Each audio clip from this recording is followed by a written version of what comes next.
back to another video lecture. This is Mohammed Rizwan here, and today we will discuss about the sources and function of carbohydrate.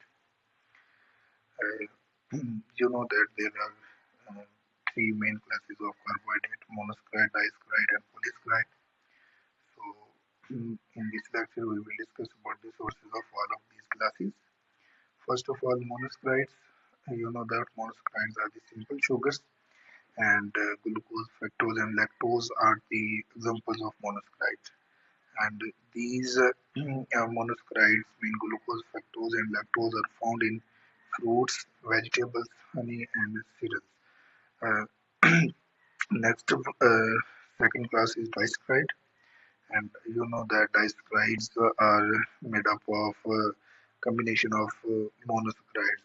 I mean, when two or more monosaccharides combine to each other, they form a disaccharide.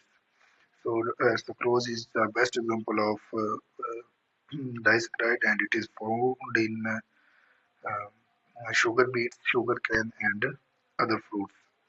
And lactose, that is also a example of disaccharide, and it is found in milk and dairy product. Maltose is another example of disaccharide, and it is found in cereals. And next, third class polysaccharides. And polysaccharides, you know that polysaccharides are sweetless and tasteless and insoluble in water. So starch is the best example of polysaccharide that is found in cereal crops, wheat, barley, and maize, rice, etc. I mean, these all are the examples of the sources of polysaccharides. So next we will discuss about their functions. So carbohydrates, you know that are the primary source of energy, and glucose is used by cell to produce energy through cellular respiration. In first lecture of this chapter, we have discussed about the cellular respiration. I mean, how a cell produced energy, how a cell generate energy with the help of mitochondria. Basically, in mitochondria, you know that is the energy powerhouse of the cell. So basically, glucose is the raw material of our mitochondria to produce energy. So next one is dietary fiber, contain undigestible carbohydrates like cellulose. You know that in our daily foods there are number of varieties of food that contain dietary fibers that play an important role in our bowel movement. Like if we are talking about the vegetables, fruits, and other polysaccharides like wheat, barley, maize, rice. These all are the major sources of dietary fibers. So if we take a proper dietary fibers in our daily foods, that help for a proper bowel movement. So next one is pentose. Pentose, you know that pentose is a uh, ribose sugar, so 5 carbon sugar that exists in two forms, ribose and deoxyribose. You know very well about ribose and deoxyribose.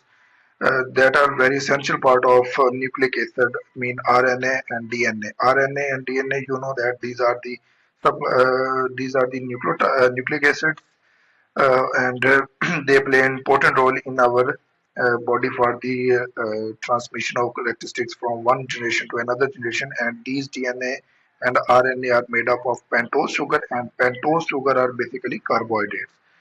Next one is plant convert their monosaccharide to disaccharides like saccharose to transport monosaccharides between body. Basically, plants uh, produce monosaccharides during photosynthesis, and this monosaccharide is transferred to body to another body in the form of a transport carbohydrate, that is a sucrose. You can say that glucose or carbohydrates are transferred from one body to another body in the form of sucrose.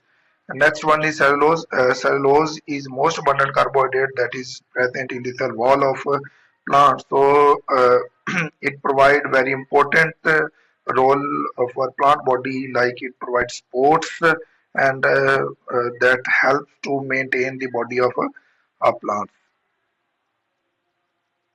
This is all about the sources and function of carbohydrate. Hopefully, you all understand about today's